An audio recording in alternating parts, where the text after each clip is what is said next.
Hi friends, మనందరికీ మహాభారతం అనగానే ఎన్నో పాత్రలు గుర్తుకు వస్తాయి.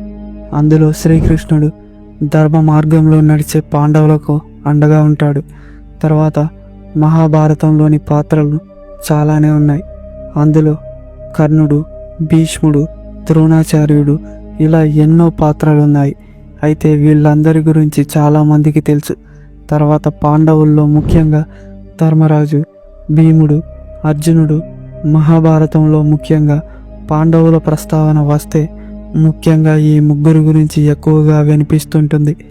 ప్రజల్లో ధర్మరాజు, భీముడు, అర్జునుడు వీళ్ళ ముగ్గురికి వచ్చినటువంటి పేరు ప్రఖ్యాతులు నకుల సహదేవులకు రాలేదు. అయినా కూడా వీళ్ళిద్దరి గురించి తెలుసుకోవాల్సిన విషయాలు చాలానే ఉన్నాయి. కాబట్టి ఈ వీడియోలో ఇప్పుడు నకుల సహదేవుల గురించిన విషయాలు తెలుసుకుందాం. మొదటగా నకుల సహదేవుల పుట్టుక. చాలామంది ఏమనుకుంటారు అంటే పంచ పాండవుల 5గురు కూడా కుంతికే జన్మించారనుకుంటారు. కానీ కాదు. పాండవుల తండ్రి పాండురాజుకు కుంతి కాకుండా రెండవ భార్య కూడా ఉంది. ఆమె మద్ర రాజ్య రాజైన శల్యుడి సోదరి మాద్రి. ఈమె పాండురాజు యొక్క రెండవ భార్య. ఒకసారి పాండురాజు వేటకు వెళ్ళినప్పుడు జింకల రూపంలో ఉన్న కిదమ ఋషిని, అతని భార్యని తెలియక బాణం వేసి చంపుతాడు. అయితే చనిపోయే ముందు ఆ ఋషి, ఎప్పుడైతే నువ్వు నీ భార్య వద్దకు కోరికతో వెళ్తావో అప్పుడు చనిపోతావని శపిస్తాడు. ఆ శాపం భయంతో పాండురాజు రాజ్యాన్ని తన సోదరుడు ధృతరాష్ట్రుడికిచ్చి తన భార్యలతో వనవాసానికి వెళ్ళిపోతాడు. అయితే దుర్వాసముని కుంతికి ఒక వరాన్నిచ్చాడు. ఆ వర ప్రభావం ఏంటి అంటే కుంతీదేవి ఏ దేవుడిని స్మరిస్తే వెంటనే ఆ దేవుడు ఒక బిడ్డనిస్తాడనేది ఆ వర ప్రభావం. ఈ వర ప్రభావంతో కుంతీదేవికి యమధర్మరాజు వల్ల ధర్మరాజు, వాయుదేవుడు వలన భీముడు, ఇంద్రుడి వల్ల అర్జునుడు జన్మిస్తాడు. దీన్ని చూసిన మాద్రి అసూయపడుతుంది.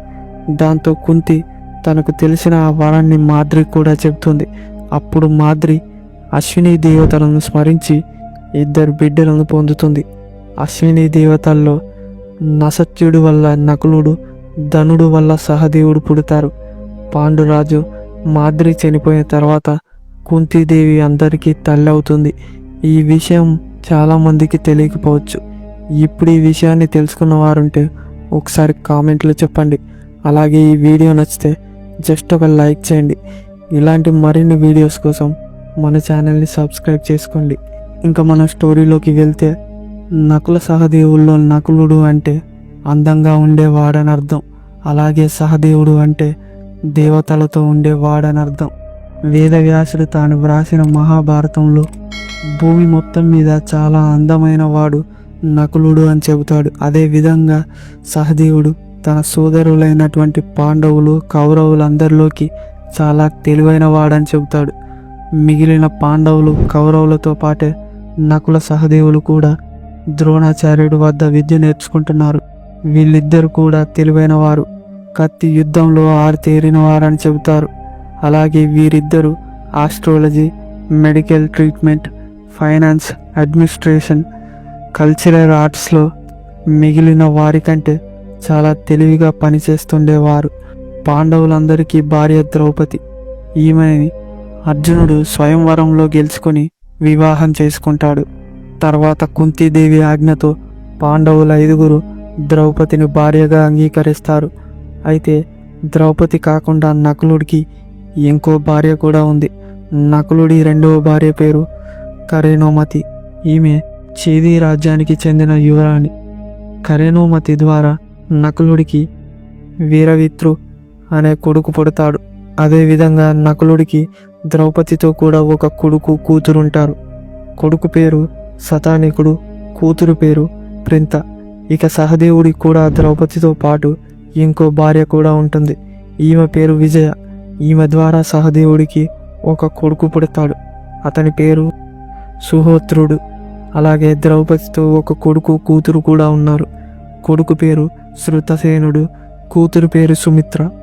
వ్యాస మహాభారతంలో సహదేవుడికి చాలా ప్రత్యేకమైన శక్తులు ఉన్నాయని చాలా వివరంగా చెప్పారు. సహదేవుడికి భవిష్యత్తుని తెలుసుకునే ఒక గొప్ప శక్తి ఉంటుంది. అతనికి ఈ శక్తి తన తండ్రి అయిన పాండురాజు వల్ల వచ్చింది. పాండురాజుకి తను ఎలా చనిపోతాడా అనేది ముందే తెలుసు. అతను ఎన్నో సంవత్సరాలు ధ్యానంలో ఉండి గొప్ప తపస్సు చేస్తాడు.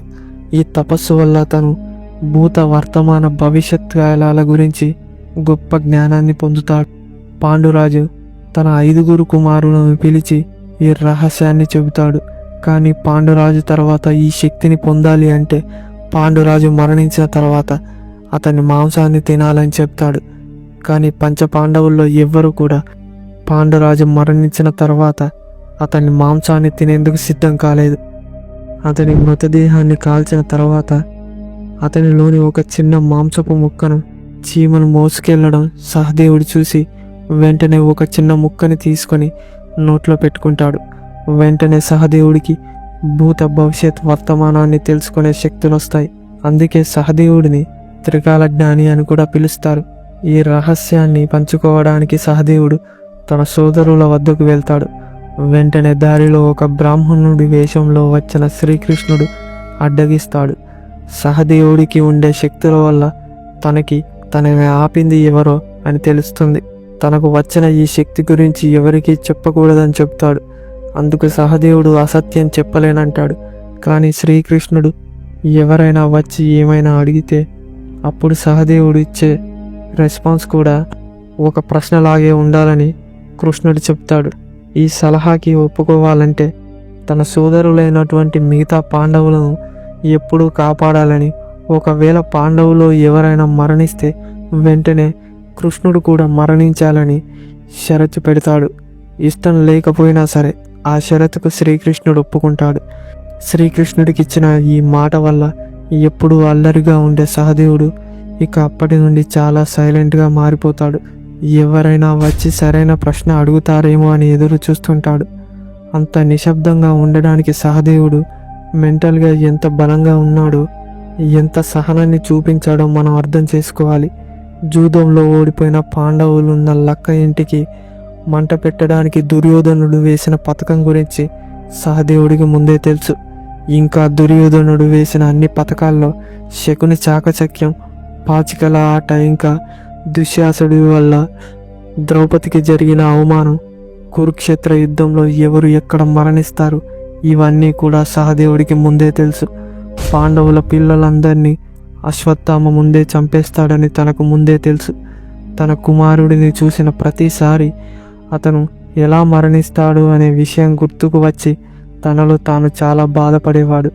ఇంకా ఇలా ఎన్నో విషయాలు ముందుగా తెలిసినా కూడా వాటి గురించి ఎవ్వరికీ చెప్పకుండా తనలో తానే దాచుకున్నాడు సహదేవుడు. సహదేవుడి రహస్యాలన్నీ తెలిసిన ద్రౌపదికి కూడా ఈ రహస్యం గురించి ఎప్పుడూ చెప్పలేదు. ఇన్ని రహస్యాలు ఎవరితోనూ పంచుకోలేక సహదేవుడు ఎంతో బాధపడ్డాడు. అతడి సెల్ఫ్ కంట్రోల్ తప్పకుండా సిచ్యువేషన్ని ఎదుర్కొన్నాడు. నిజానికి భవిష్యత్తులో ఏం జరుగుతుందో తెలుసుకోవడం అనేది ఒక మహా అద్భుతమైన శక్తి. కానీ దీనివల్ల సహదేవుడు మాత్రం చాలా సఫర్ అయ్యాడు. శకుని చేసిన మాయాజూద పథకం గురించి సహదేవుడికి ముందే తెలుసు. కౌరవుల ప్రతి పథకం వెనుక శకుని ఉన్నాడని సహదేవుడు ముందే కనిపెడతాడు. అందువల్లనే సహదేవుడు యుద్ధ సమయంలో శకుని చంపేస్తా అని శపథం చేస్తాడు. కురుక్షేత్ర యుద్ధం చివరి రోజు సహదేవుడు శకునితో యుద్ధం చేస్తాడు. సహదేవుడు ఒక్కసారిగా 1000 బాణాలని శకుని మీద ప్రయోగిస్తాడు. ఆ తర్వాత తన తీవ్రమైన ఖడ్గ నైపుణ్యంతో శకుని తల నరికివేస్తాడు. ఇక నకులుడు భూమి మీద ఉండే వారందరికంటే అందగాడని వ్యాస మహాభారతంలో చెప్పారు. ఒక విధంగా నకులుడు ఈ విషయంలో చాలా గర్వంగా ఫీల్ అయ్యేవాడు. అందరితో ఆ విషయాన్ని గొప్పగా చెప్పుకునేవాడు నకులుడు. కుంతీదేవి తన కుమారులంటే ఎంతో ప్రేమ చూపించేవాడు. తన మామ శల్యుడు మద్ర రాజ్యాన్ని పాలించుకోమని నకుల సహదేవులకు చెప్పినప్పుడు అందుకు ఇష్టపడకుండా మిగతా పాండవులతో కలిసి హస్తినాపురంలోనే ఉండాలని నిర్ణయించుకున్నాడు. తన సోదరుల కోసం ఏమి చేయడానికైనా వెనకాడేవాడు కాదు. మాయాజూదంలో ధర్మరాజు మొదటగా నకులుడినే పణంగా పెట్టినప్పుడు ఏ విధంగా ధర్మరాజుని బ్లేమ్ చేయకుండా తన అన్న చెప్పిన మాటనికి అంగీకరిస్తాడు. తన సోదరులకు అంతటి ఇంపార్టెన్స్ ఇచ్చేవాడు నకులుడు. ఇక నకులుడిని కౌరవుల్లోనూ ఖడ్గ నైపుణ్యంలో మాత్రం ఎక్స్పర్ట్ అని చెప్పాలి. ఖడ్గ యుద్ధంలో మాత్రం అతన్ని ఓడించే వాళ్ళు లేరు. మహాభారతంలోని శాంతి పర్వంలో భీష్ముడు స్వయంగా ఈ ఖడ్గం యొక్క ఆరిజిన్ గురించి నకులుడికి చెబుతాడు. ఇదే కాకుండా నకులుడికి ఉండే అద్భుతమైన ప్రతిభ ఏంటి అంటే గుర్రాలను పెంచడం. ఈయన గుర్రాలకు వచ్చే అనేక రకాల వ్యాధులను కూడా క్యూర్ చేయగలడు. గుర్రాల గురించి చాలా జ్ఞానం ఉండడం వల్ల ఈయన గొప్ప రథసారథి కూడా అవుతాడు. అతను ఎంత నైపుణ్యాన్ని కలిగి ఉన్నాడు అంటే వర్షం కురిసేప్పుడు గుర్రపు స్వారీ చేస్తూ ఆ వర్షపు నీటిని అన్నిటినీ కూడా తన ఖడ్గంతో తిప్పి కొట్టగలడు. ఆ సమయంలో ఒక్క వర్షపు చుక్క కూడా తన మీద పడకుండా మేనేజ్ చేయగలడు. ఇంత గొప్ప నైపుణ్యం పాండవుల్లో కానీ కౌరవుల్లో కానీ ఇంకెవ్వరికీ లేదు. ఇక నకులుడు కురుక్షేత్ర యుద్ధంలో తన యుద్ధ నైపుణ్యంతో కౌరవులతో చాలా అద్భుతంగా యుద్ధం చేస్తాడు. మొదటి రోజు యుద్ధంలో నకులుడు దుశ్శాసనుడిని ఓడిస్తాడు. అతన్ని చంపడానికి అవకాశం ఉన్నా కూడా తన సోదరుడు భీముడు దుశ్శాసనుడిని చంపుతా అని చేసిన ప్రతిజ్ఞ వల్ల అతన్ని ప్రాణాలతో వదిలేస్తాడు. యుద్ధం మొదలైన 11వ రోజు శైల్యుడిని అలాగే 14వ రోజు శకుణ్ణి ఓడిస్తాడు. ఆ తర్వాత 16వ రోజు యుద్ధంలో కర్ణుడు నకులుడిని ఓడిస్తాడు. కానీ నకులుడితో యుద్ధం చేసేటప్పుడు కర్ణుడు చాలా భయపడతాడు. ఎందుకంటే యుద్ధ రంగంలో నకులుడి గర్జన చాలా భయంకరంగా ఉంటుంది. 10,000 ఏనుగులు ఒకేసారి అరిస్తే ఎలా ఉంటుందో అంత శక్తివంతంగా ఉంటుంది నకులుడి గర్జన. యుద్ధంలో 17వ రోజు నకులుడు శకుని కొడుకైన వికాసుని చంపుతాడు. అదేవిధంగా 18వ రోజు కూడా కర్ణుడి ముగ్గురు కుమారులైనటువంటి చిత్రసేనుడు, వసుసేనుడు, సత్యసేనుడిని చంపుతాడు. కురుక్షేత్ర యుద్ధం ముగిసిన తర్వాత ధర్మరాజు నకులుడిని మద్ర రాజ్యానికి నార్త్ వైపున రాజుగా చేస్తాడు. అలాగే సహదేవుడిని సౌత్ వైపు రాజుగా చేస్తాడు. అలా చాలా కాలం నకుల సహదేవులు చాలా గొప్పగా రాజ్య పాలన చేశారు. తర్వాత కొన్ని సంవత్సరాలకి శ్రీకృష్ణుని మరణ సమయం అలాగే కలియుగ ఆరంభ సమయంలో తమ జన్మలను ముగించే సమయం వచ్చిందని తెలుసుకున్న పాండవులు స్వర్గానికి బయలుదేరతారు. నకుల సహదేవులు తమ రాజ్యాలను తమ కుమారులకు అప్పగిస్తారు. మిగతా పాండవులు కూడా పదవీ విరమణ చేసి అభిమన్యుడి కుమారుడైన పరీక్షిత్తుడిని రాజుగా చేసి స్వర్గానికి బయలుదేరుతారు. వీళ్ళతో పాటు ఒక కుక్క కూడా బయలుదేరుతుంది. వెళ్ళే మార్గ మధ్యలో ధర్మరాజు మినహాయించి మిగిలిన వారంతా మరణిస్తారు. మొదటిగా ద్రౌపది కింద పడిపోతుంది. ఆ తర్వాత సహదేవుడు కూడా కింద పడిపోతాడు. ఆ తర్వాత ఆ సంఘటనను చూసి భీముడు వాళ్ళు అలా చనిపోవడానికి కారణం ఏంటి అని అడుగుతాడు. సహదేవుడు ఎప్పుడూ కూడా అందరికంటే తానే గొప్పవాడిని, ఎడ్యుకేటెడ్ అని గర్వంగా ఫీల్ అయ్యేవాడు. ఆ గర్వం వల్ల ఇలా మరణించాడని ధర్మరాజు చెప్తాడు. ఆ తర్వాత నకులుడు మరణించాడు. నకులుడు ఎప్పుడూ కూడా ప్రపంచంలో తానే అందరికంటే అందగాడింది అని అహంకారంతో ఉండేవాడని చెప్తాడు. అందుకే ఇలా మరణించాడని కూడా చెప్తాడు. ఈ ఆలోచనలతో సోదరులను కోల్పోయిన బాధలతో అర్జునుడు, భీముడు కూడా మరణిస్తారు. ఆఖరికి ధర్మరాజు ఒక్కడే స్వర్గానికి చేరుకుంటాడు.